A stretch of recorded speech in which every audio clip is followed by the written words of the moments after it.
Hello hi friends, work மட்டும் போகாதீங்க. Work போனீங்கன்னா வாழ்க்கையில் முன்னேறவே முடியாது. முடிஞ்ச அளவுக்கு உங்கள் விஷயத்தில் ஃபோக்கஸ் பண்ணுங்கள். நீங்கள் என்ன நினைக்கிறீங்களோ அதுவாகவே ஆயிடுவீங்க. அதுக்காக ஹார்ட் ஒர்க் டெடிகேஷன் மட்டும் பண்ணுங்கள். எது வேணுமோ அதை தெளிவாக கேளுங்க, கண்டிப்பாக கிடைக்கும்.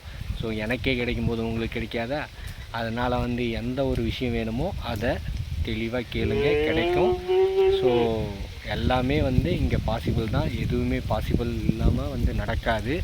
ஸோ முடிஞ்ச அளவுக்கு பார்த்திங்கன்னா நீங்கள் என்ன ஒரு விஷயம் கேட்குறீங்களோ அந்த விஷயம் கிடைக்கும். அதுக்கு உண்டான டைம் எடுத்துக்கும். சின்ன விஷயத்துக்கு அந்த அளவுக்கு பார்த்திங்கன்னா டைம் எடுத்துக்காது. பெரிய விஷயத்துக்கு கண்டிப்பாக டைம் எடுத்துக்கும். இப்போ 100 ரூபா 1000 ரூபா அந்த மாதிரி சம்பாதிக்கிறதெல்லாம் ஒரே நாளில் நீங்கள் சம்பாதிச்சுட்டு போயிடலாம். இதே 1 லட்ச ரூபா 10 லட்ச ரூபா இல்லை 20 லட்ச ரூபா 1 கோடி ரூபா சம்பாதிக்கிறதுக்கெலாம் டைம் எடுக்கும். ஸோ அதுக்கு நீங்கள் எந்த அளவுக்கு எஃபெக்ட் போடுறீங்களோ அந்த அளவுக்கு பார்த்திங்கன்னா உங்கள் உழைப்பும் பார்த்திங்கன்னா இருக்கணும். முழுக்க அதை பற்றி நீங்கள் திங்க் பண்ணிங்கன்னா மட்டும்தான் கிடைக்கும். ஸோ எல்லாருமேலேயுமே எல்லார் மாதிரியும் பார்த்திங்கன்னா வேலைக்கு போகிறது, கல்யாணம் பண்ணுறது, அப்புறமேட்டு குழந்தை குட்டியை படிக்க வைக்கிறது. ஸோ இந்த மாதிரி விஷயத்தெல்லாம் பார்த்திங்கன்னா நீங்கள் பண்ணியிருந்தீங்கன்னா லைஃப்பில் நீங்கள் நினச்ச மாரி ஒரு வாழ்க்கையை வாழ முடியாது. ஸோ அதுவுமே தேவை தான், அது இல்லைன்னு நான் சொல்லலை.